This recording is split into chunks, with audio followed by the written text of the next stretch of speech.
डरावनी पहाड़ी जंगल की कहानी। ये कहानी एक छोटे से गांव की है जो पहाड़ों के बीच बसा हुआ था। गांव के लोगों का जीवन शांति और सरलता से बीतता था, लेकिन इस गांव के पास एक भयानक पहाड़ी जंगल था जहां कोई जाने की हिम्मत नहीं करता था। लोग कहते थे कि वहां आत्माओं का वास है और जो भी उस जंगल में गया वह कभी वापस नहीं आया। राहुल, एक युवा लड़का, गांव में नया आया था। वह शहर से पढ़ाई करके लौटा था और उसे इन भूत प्रेत की कहानियों पर विश्वास नहीं था। गांव में रहने के कुछ दिन बाद उसकी जिज्ञासा बढ़ गई और उसने सोचा कि क्यों न वह खुद इस जंगल में जाकर सच्चाई का पता लगाए।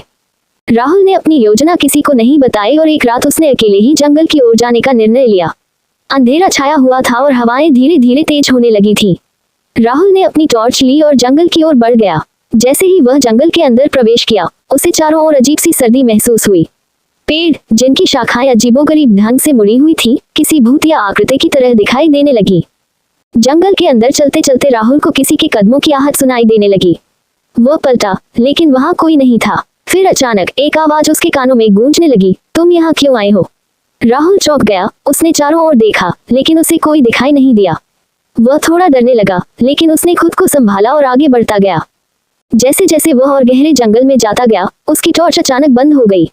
अब चारों ओर घना अंधकार था। वह घबरा गया और अपनी टॉर्च को चालू करने की कोशिश करने लगा, लेकिन वह चालू नहीं हुई। उसी समय एक ठंडी हवा का झोंका आया और राहुल को महसूस हुआ कि उसके पीछे कोई खड़ा है। उसने धीरे धीरे मुड़कर देखा तो उसे एक सफेद साड़ी पहने एक महिला खड़ी दिखाई दी। उसके चेहरे पर एक भयानक मुस्कान थी और उसकी आंखें लाल जल रही थी। राहुल का दिल जोर जोर से धड़कने लगा।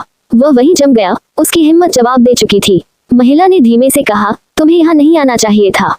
और फिर वह अचानक गायब हो गई। राहुल को समझ नहीं आया कि वह क्या करे। उसकी टॉर्च अचानक से फिर से जल गई और वह तेजी से गांव की ओर भागने लगा।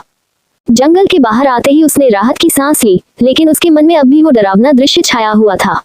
उसने फैसला किया कि वह कभी इस जंगल की ओर नहीं जाएगा और न ही किसी और को जाने देगा।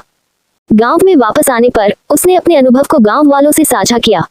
उन्होंने कहा कि वह महिला जंगल की आत्मा थी, जो उन सभी को चेतावनी देती है जो जंगल में घुसते हैं।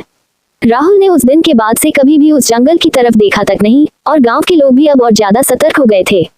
वह जंगल आज भी वही खड़ा है, भूतिया और रहस्यमय। गांव वाले अब भी मानते हैं कि वहां आत्माओं का वास है, और जो भी उस जंगल में गया वह कभी भी बिना डर के वापस नहीं आ सका। ये कहानी रहस्यमयी और डरावनी है, जो पाठकों को पहाड़ी जंगल के भूतिया वातावरण का अनुभव कराती है।